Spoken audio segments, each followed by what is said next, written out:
Olá pessoal, que bom te ver por aqui.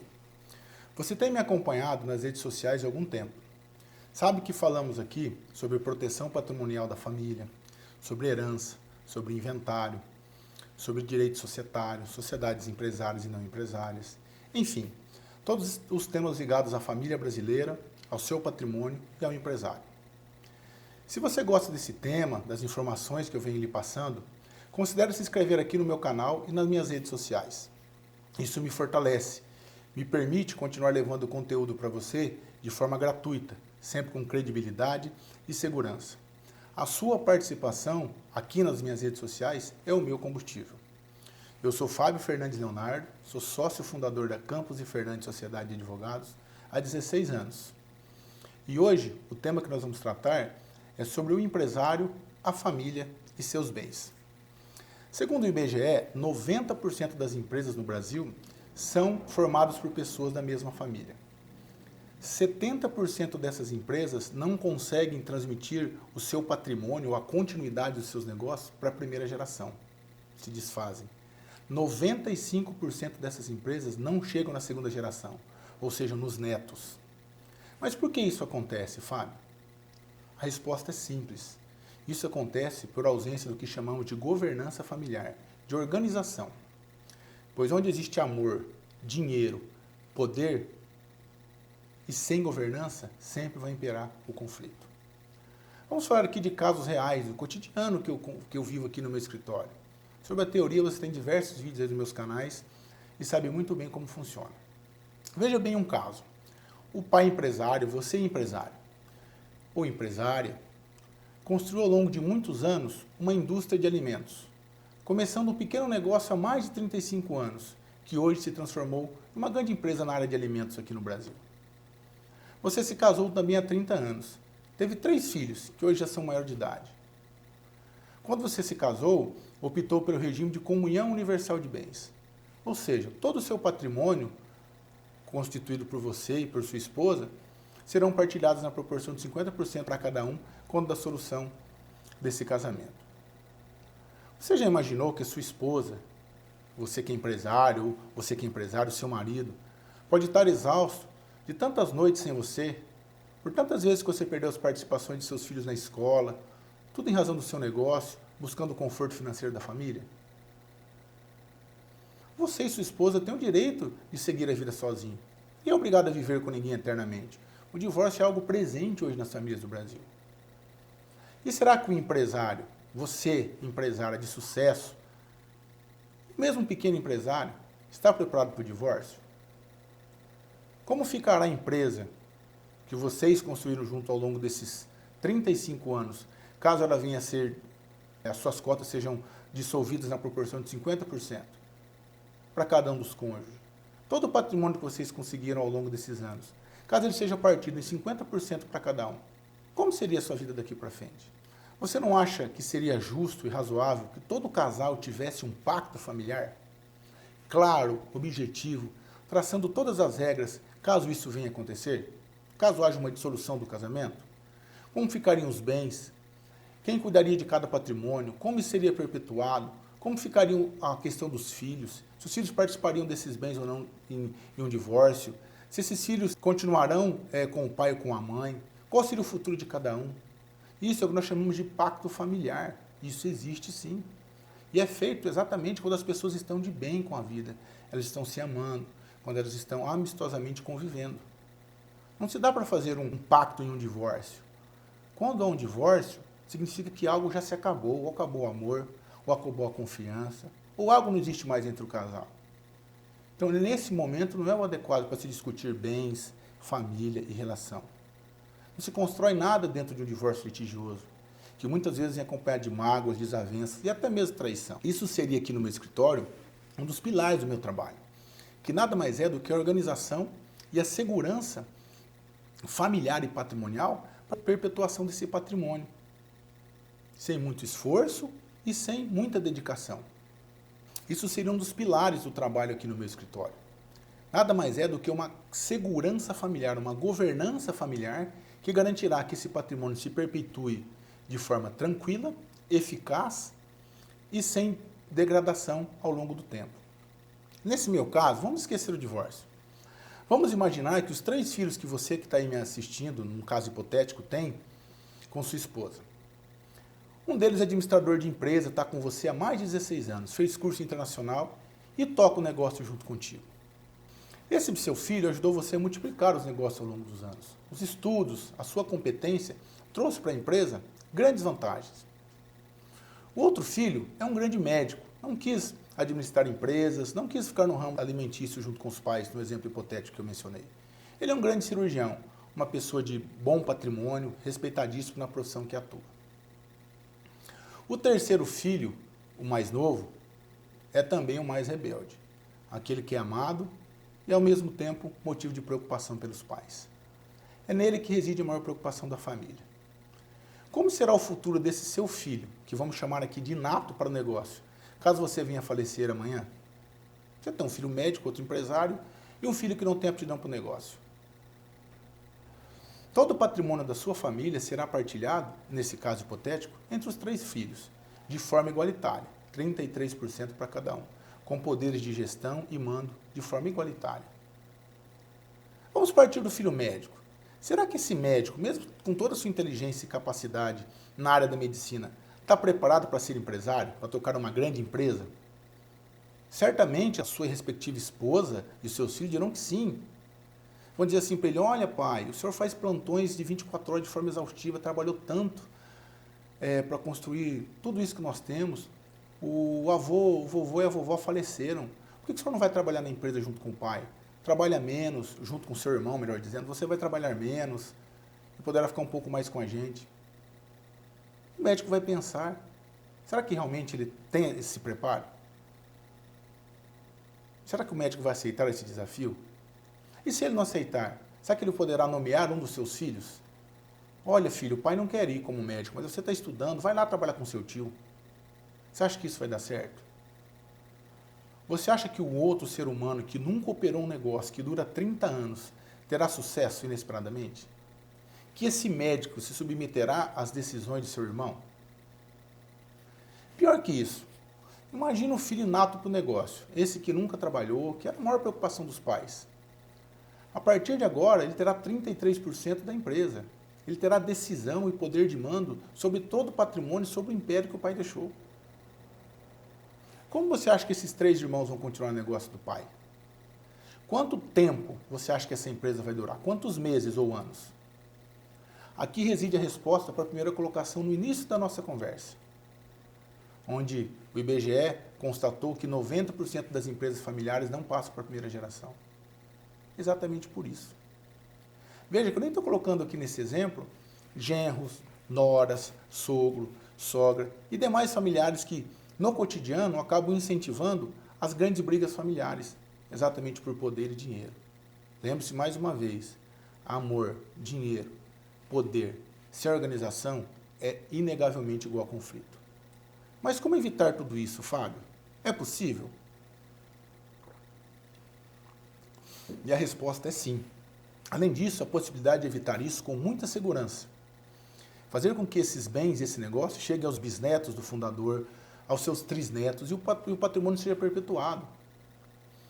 Isso é conhecido hoje no Brasil como holding, que nada mais é do que a criação de uma pessoa jurídica própria, com atribuições de organização e governança, que garantirá a toda a família a organização do patrimônio e a sucessão aos seus herdeiros. Não se trata de nada novo aqui no Brasil. É uma empresa prevista já na nossa legislação desde 1976, há mais de 40 anos. Segundo os dados da Receita Federal, agora em 2021, o Brasil já conta com mais de 100 mil holdings constituídas. Mais de 100 mil.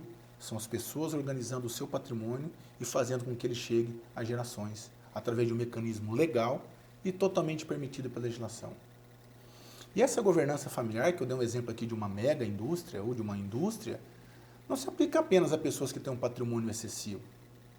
Se aplica a qualquer pessoa que queira proteger o seu patrimônio e que tenha alguma dificuldade familiar, que pense no futuro, que projete esse futuro com segurança e eficácia. Vamos voltar aqui no nosso exemplo. Você imagina que se esse pai tivesse feito uma holding patrimonial, com uma empresa controladora, e organizado o patrimônio da família, no seguinte sentido. Primeiro, No pacto familiar, se houver a dissolução do casamento, o nosso pacto nupcial ou o nosso pacto familiar, que nós podemos chamar, vai funcionar da seguinte maneira. Apenas um exemplo hipotético. Se eu me divorciar da minha esposa ou concomitantemente ela se divorciar, o patrimônio de 50% da empresa será pago da seguinte forma. Qual o valuation da empresa em cada ano? Se faz uma valorização patrimonial anual. Qual a capacidade de pagamento que a empresa tem no ano de 2020? Pagando todas as suas contas, fazendo as divisões, o que sobraria para a empresa para que ela pudesse pagar algo inesperadamente? A empresa tem capacidade de pagamento de 1 milhão por ano. Quanto valeria as cotas sociais ou 50% das cotas de um dos cônjuges? Valeria 30 milhões. Então, a empresa pagará as cotas sociais de um divorciado em 30 anos. 1 milhão por ano, corrigido de forma monetariamente. Isso é organização. Ou pagará em 15 anos se a capacidade for de 2 milhões. Está tudo organizado. Aí, num outro exemplo, Fábio, no caso dos filhos, qual seria um exemplo para você me dar?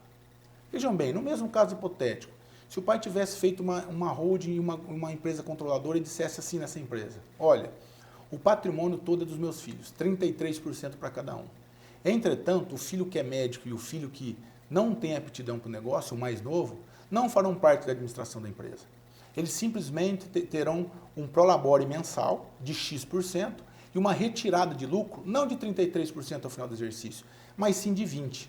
Ao irmão que administra a empresa caberá a administração de forma perpétua e a retirada de 60% dos lucros da empresa no final de cada exercício. Isso porque ele que administra.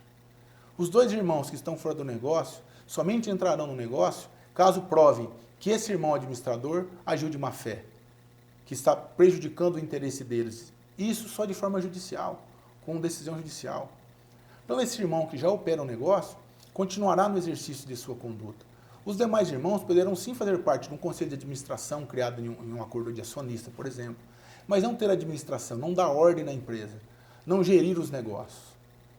Se o pai fizer isso, ele garantirá que a empresa terá continuidade, porque o filho que está com ele há 30 anos conhece o negócio vai se perpetuar. Igualmente, os irmãos não ficarão desamparados, terão prolabore mensal da empresa, retirado de lucro no final de cada exercício, e terão 33% da empresa de forma igualitária. Se eventualmente a empresa for vendida por alguma decisão dos administradores, os irmãos terão a mesma proporção no patrimônio. Isso é governança familiar, isso é organização. Veja um outro exemplo, um caso real também. Você tem um único imóvel, um imóvel de 600 mil reais, um único apartamento. Você tem 60 anos de idade, desfruta de uma boa saúde, tem um filho de 18 anos. Esse filho acabou de engravidar uma menina e nasceu o seu neto, inesperadamente. Eu já fiz isso aqui no escritório. Só que o seu filho, infelizmente, tem muitos problemas com droga. Ele é viciado. Se você vier a falecer amanhã, o seu único herdeiro será o seu filho. Seu filho certamente venderá esse apartamento de 600 mil reais e usará todo esse dinheiro em prol do vício que ele tem. Seu neto ficará desamparado.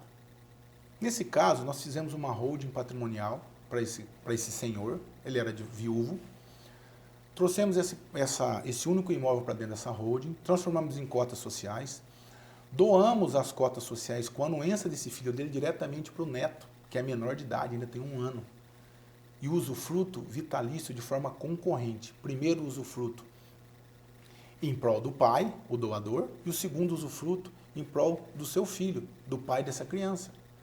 Ou seja, se o pai vier a falecer amanhã, o filho dele terá apenas o usufruto, poderá alocar o imóvel, usufruir desse imóvel, morar no imóvel, mas não poderá vender, porque o patrimônio da holding pertence ao neto.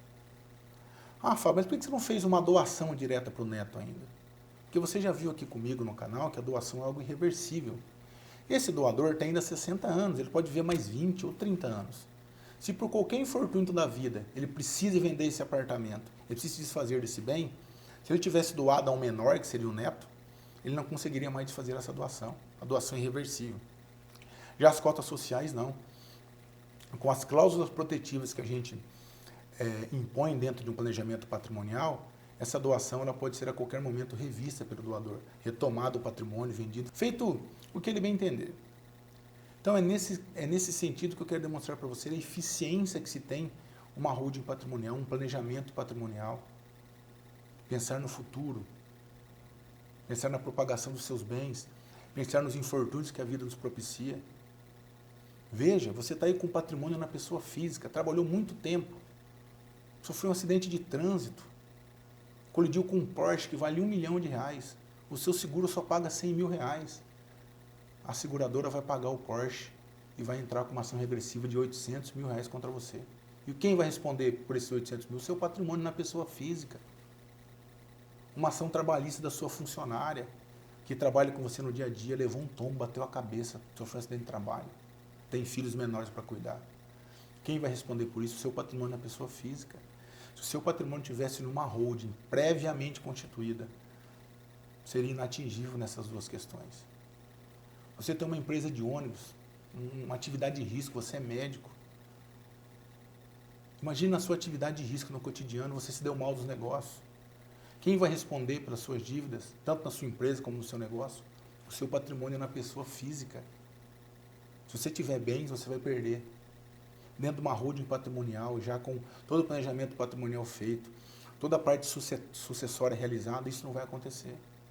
A holding serve para resguardar um patrimônio de boa fé. Agora não pensem que eu vou construir uma holding porque eu estou cheio de ação trabalhista, eu estou cheio de débito tributário, eu quero me livrar do fisco ou das minhas obrigações já existentes. A holding não serve para isso. A holding serve para aquela pessoa que hoje está em paz com a vida, não tem débitos, é uma pessoa que no cotidiano tem as suas atividades, mas ainda não tem nenhum problema. Aí a holding é essencial a você. Você pode, no cotidiano e na sua vida, levar uma vida um pouco mais tranquila. A holding serve para você, que não tem ainda nenhum problema tributário, nenhuma ação trabalhista, para você que leva os seus negócios de forma séria, mas ao mesmo tempo que se preocupa com os infortúnios da vida, que todo negócio causa risco, viver é um risco. Então repense a sua vida, repense o seu futuro, faça o seu planejamento patrimonial, faça a sua gestão e a sua governança familiar de forma responsável, com um profissional que entende, com um profissional que é capacitado e que já atua no mercado. Você verá comigo ao longo dos anos diversos vídeos nesse formato, que nós vamos chamar de imersão. Eu trarei aqui um pouco de cada assunto de forma mais aprofundada para que você consiga visualizar no seu dia a dia, onde cada assunto, onde cada decisão, onde cada ato da sua vida pode implicar de forma favorável e desfavorável no seu cotidiano. Eu espero que você tenha gostado dessa nossa primeira imersão, que continue me seguindo aqui nas minhas redes sociais e me acompanhando. Eu prometo que continuarei prestando sempre informações de credibilidade e com eficiência para você. Obrigado.